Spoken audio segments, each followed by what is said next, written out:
Emotional pain in the body অৰ্থাৎ শৰীৰত আৱেগিক বিষ।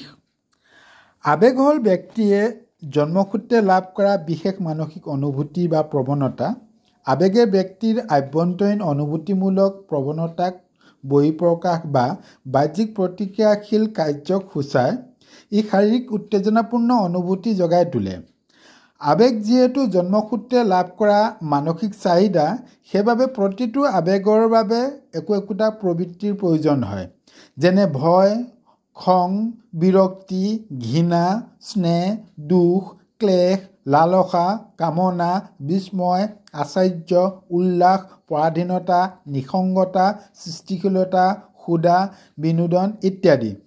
এই আৱেগসমূহ আমাৰ জীৱন নামৰ বাহনৰ চালক স্বৰূপ, অৰ্থাৎ আমাৰ জীৱনৰ লক্ষ্যত সুকলমে আগবাঢ়ি যাবলৈ এই আৱেগসমূহক সুস্থিৰ, সংযত, সুনিয়ন্ত্ৰিত, সুস্থ আৰু শক্তিশালী কৰি ৰখাটো অতি আৱশ্যক। আমাৰ শাৰীৰিক বহু ৰোগ বা বেমাৰ মনৰ বাবে হয় আৰু সেই মনক বহু ক্ষেত্ৰতে আৱেগে নিয়ন্ত্ৰণ কৰি ৰাখে। আজি আমি আলোচনা কৰিম আৱেগৰ বাবে কেনেকৈ আমাৰ শৰীৰত বিভিন্ন অংশ বা অংগত বিষ হয় বা আমি বিষ অনুভৱ কৰোঁ। কিন্তু কোনো চিকিৎসা বিজ্ঞানে সেই ক্ষেত্ৰত বা সেই বিষৰ সঠিক কাৰণ আজিলৈকে উদ্ঘাটন কৰিবলৈ সক্ষম হোৱা নাই।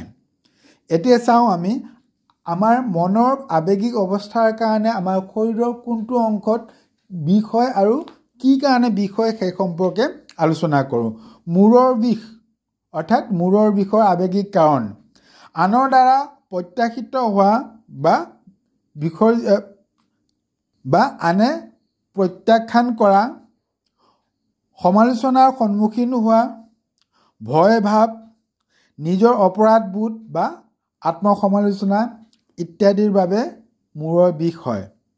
হাওঁফাওঁ বা লাংচত বিষ, নিজক অযোগ্য অনুভৱ কৰা, হতাশা, শোক, হীনমন্যতাত ভোগা ইত্যাদিৰ বাবে লাংচ বা হাওঁফাওঁত বিষ হয়। পেটৰ বিষ, ভয়, উদ্বিগ্নতা, মানসিক চাপ ইত্যাদিৰ বাবে হয়।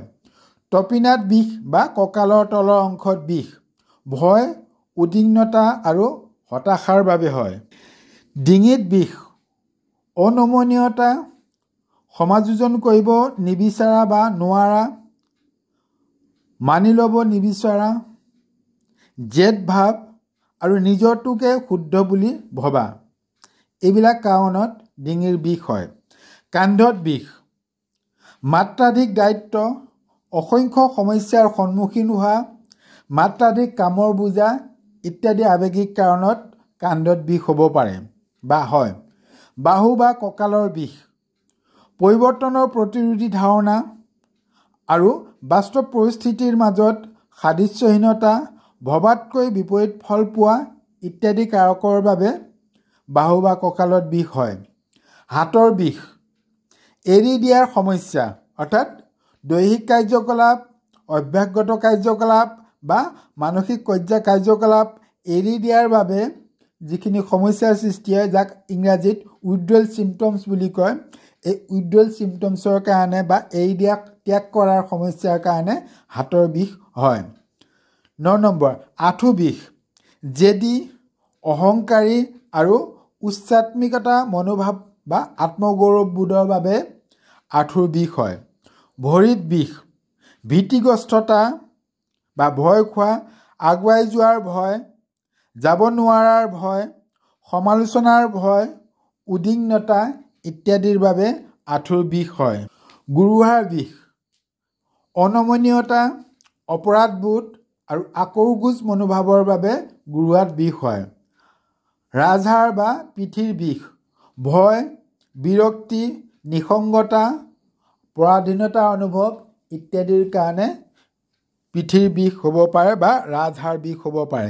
এই 12টা শৰীৰৰ বিভিন্ন 12টা অংশত বা অংগত যিখিনি বিষ হয়, সেইবিলাক বিষ যদি আমি প্ৰকৃততে চাওঁ বা মেডিকেল ট্ৰিটমেণ্টৰ পৰা যদি সেই বিষৰ প্ৰকৃত কাৰণে যদি আমি উদ্ঘাটন কৰিবলৈ সক্ষম নহওঁ, তেতিয়া জানিব সেই বিষবিলাক আমাৰ আৱেগিক কাৰণত হৈছে।